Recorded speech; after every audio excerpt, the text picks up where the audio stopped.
What's good, everybody? Here with the recap for Gennady Golovkin against Willie Monroe Jr.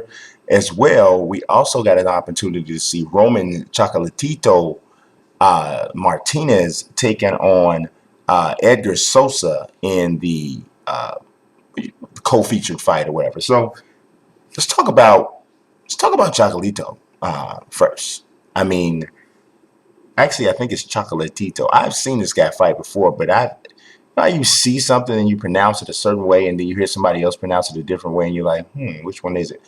Uh, Roman Martinez is the truth. Absolutely, he is the truth for real.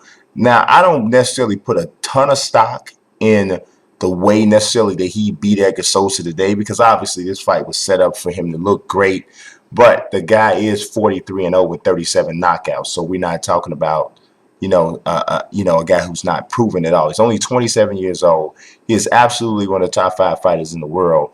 But obviously, you got the little guy bias. He's only a flyweight, so people don't necessarily pay as much attention to his fights. But the guy can really fight. He blew through Edgar Sosa easily in the second round. Now, let's get to this main event. Gennady Golovkin against Willie Monroe Jr. Now, this was an interesting fight, the way it transpired, right? Early on, Golovkin hurts Monroe in the second round. Really big shot. Looks like there's no way in the world Monroe's going to make it out of this round, right?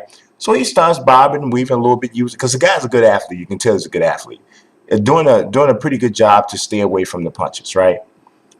Third round, he does more of a good job staying away, and he's actually still taking some shots, but he's taking them a little bit better. Fourth round comes along.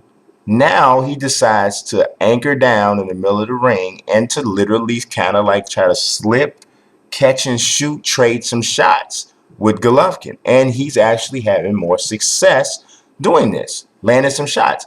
So I'm not sure if Golovkin says, okay, this guy's landing some shots. You know what? He's got 6 knockouts on the season. I'm not on the season. 6 knockouts in his career. I'm gonna take a couple because the guy can't hurt me, and this will sell everything that's going on. The fight will look better, instead of just being a complete blowout or whatever.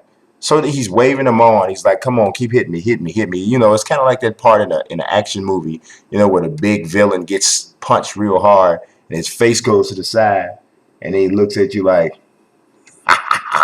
that's kind of what it felt like. It felt like one of those types of sequences, and ultimately Golovkin turns it back on after he took about a good 14, 15 hard shots to the face. Like not all in succession, but from the fourth to the fifth rounds, he took those shots. In the sixth round, he cranks it back up, hurts Monroe really bad, drops him. Monroe goes down. He could have got up, waited till about 9.5 to get up, almost like he wanted to accidentally be counted out. But he got up. Jack Reese was going to let. Jack Reese is the best, to me, the best referee in boxing, in my personal opinion. So he lets him up and he kind of reprimands him, tells him, "Hey, you almost missed the count." So Willie Monroe looks at him like, "I meant to miss the count, dog. I was trying to miss it. I wanted to miss it. Why you count so slow? You should have let me out." So then he asked him, "Are you all right, or can you continue?"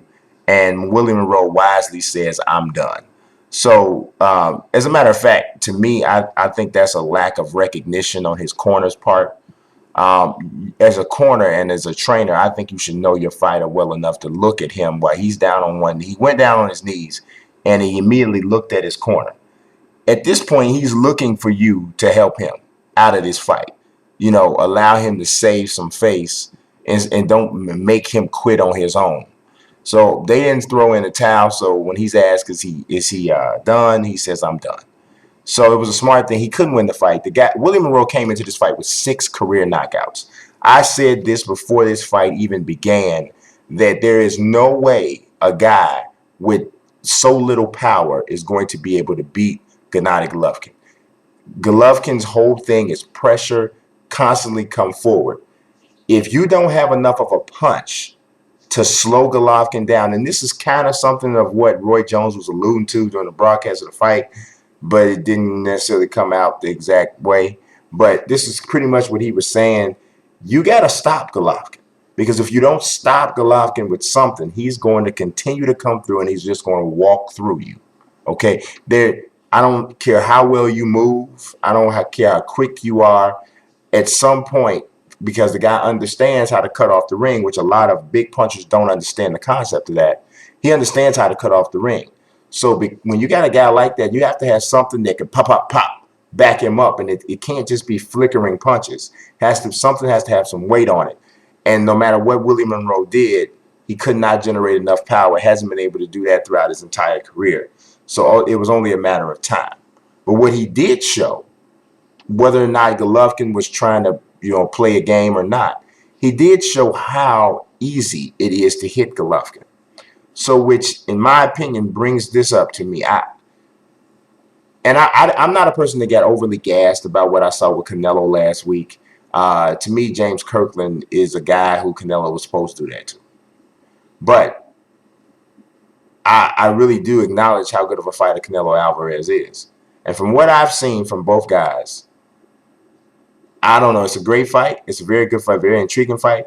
But I would lean towards Canelo at this point right now. I just would. So I don't know. Hopefully we'll get an opportunity to see that. They talked about that. Asked him about it. GGG's English is not really good, but he was able to coin a term that I think a lot of people are going to be using. It was all on Twitter. They were hashtagging it. He said, "I want to make it a big drama show." So he did a good job of doing that. He also did a good job of coining that term. I can hear people saying that moving forward. But I mean, he packed the house, man. It was the Great Western Forum had 12,000 strong in there, and man, what else can he do? He's picked up a large contingent of the Hispanic fighting community, which is huge, obviously, and so we'll see what happens. We'll see what happens. But it was a good fight, entertaining night, even though we only saw a total of almost nine, no, about a total of 8 rounds and some change. So yeah, interesting. But that's it for this night of recaps. A ton of work. I mean, I worked so much, I almost grew some hair today. Not really, but close. At any rate, that's it. I appreciate y'all watching. God bless. Peace.